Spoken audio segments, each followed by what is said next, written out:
free black man in the 1800s. Wow, that's a crazy thing itself.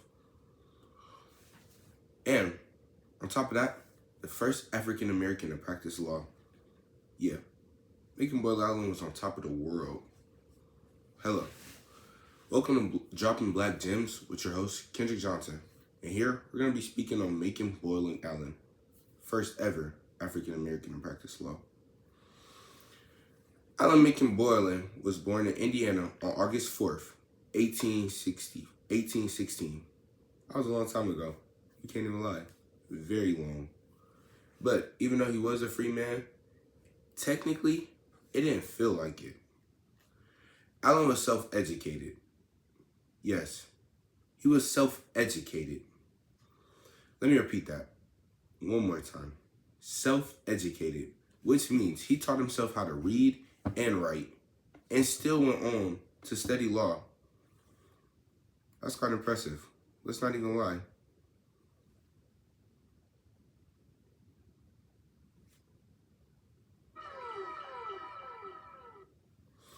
Anyways, later on, Alan became a teacher, where he better enhanced his skills of reading and writing, which led to him turning into law. Now that's the ultimate explanation of determination. So, let's put this together.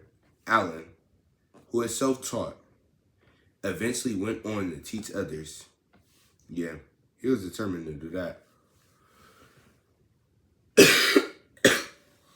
Around the 1840s was a pivotal turning point for Alan. He changed his name to Macon Boyle Allen. To him, it sounds more professional, since he was entering a professional standpoint of his life, to say the least. Then he was took under Ferguson's wing as a law clerk, which was amazing because they shared the same views on anti-slavery. And on top of that, Ferguson advocated for Macon to take his bar exam. So basically, he put in a good work since he was already such a high class in Maine and pretty much respected. He put in the word for Macon to take his bar exam. Wow. That's a great person right there. He went out on a limb. Really. It seems like Alan was just receiving blessing after blessing. Like he had no obstacles. But here's where the obstacles came. First off, Alan was initially denied his rights to take the bar exam. Denied rights, since African Americans weren't considered citizens in the U.S. Crazy to think, right? Weren't considered citizens? Anyways, to go on. He applied to take the bar exam through an examination since he wasn't considered a citizen. And he passed on the first try. Now, you could possibly be thinking, oh, where does it go wrong? He passed on the first try. Nah. It's always something that could go wrong. Well, an African-American lawyer in that time where mostly African-Americans were enslaved in a predominantly white city, yeah. I think me and you are both coming to the same conclusion. They didn't want him to be a lawyer. They didn't want him to represent them, which is not fair, to say the least, but you could tell it's some biases there, prejudice, but it happens. So, that was something I wasn't going to fly. So, he struggled to find work. Since he struggled to find work, and he eventually moved to Massachusetts, he never really practiced law in Maine. Wow. Here's a clip from a TikToker he's giving us insight on his move to Massachusetts and why he up and did it.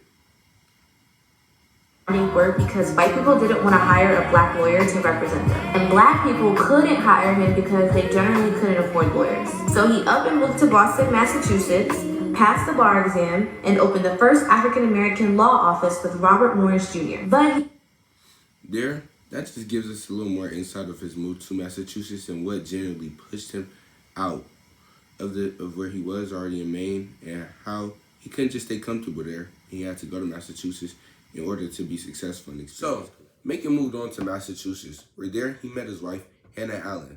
They went on to have 5 children. Oh yeah, and one more thing. He took the bar exam again and passed. First try. And here is a clip from an influencer on TikTok giving us a little information on Macon about him and his trip in Massachusetts. Because 4 years later, he would make history again by becoming the first African American to hold a judicial position, serving as Justice of the Peace in the state of Massachusetts. Which that just backs up my information about him in Massachusetts, basically saying his judicial position and how it happened in Massachusetts. Since he had to move states, he had to retake the examination, which is, every state have a bar exam. Reasonable. So, it is also rumored that he walked 50 miles to take the bar exam. Not too sure how that is. It's just a rumor. So, even though he was still being discriminated against in Massachusetts, he was able to find work. And on top of that, he took another difficult exam where he became a judge of minor legal issues. Seems like Massachusetts did him some real good over there. Bar exam first try and became a judge. Wow. That's inspirational right there. That's Black excellence, to say the least. So now, under his belt, he was the first ever African American to practice law and pass 2 bar exams. Wow. Let me repeat that. The first ever African American to practice law and the first African American to pass 2 different bar exams. And then on top of that, the second African American to hold a judicial position. Not gonna lie, that's Black power. That's real Black power. Anyways, Macon isn't done just making history yet, though. To say the least, he kept going. In 1868, after the Civil War, Macon moved to South Carolina. South Carolina. It seems like he was just moving and moving and moving. Anyways, to say the least, there he was a part of making the first African American law firm. Yes, law firm called Whipper, Elliott, and Allen, with 2 other Black attorneys. The firm wasn't open long. It was really only meant to last during the Reconstruction era. To the tail end of his career, he was appointed as a judge where he overseen trials and reiterated the law. And in 1877, he moved to Washington, D.C. There, he was an attorney until he passed. Well, to conclude this episode, I just want to reiterate on Macon. Macon contributed a lot to the African American community, giving us an outlet to sort of guide us into the law field, to say the least. To me, it inspires me because I eventually want to go into the law field. And just learning about Macon's story, it inspired me to continue pushing through the obstacles. So, shout out to Macon Allen. It's inspirational though. But this concludes the episode of Dropping Black Gems with Kendrick Johnson. And I appreciate everybody for tuning in today. So, until I see you again,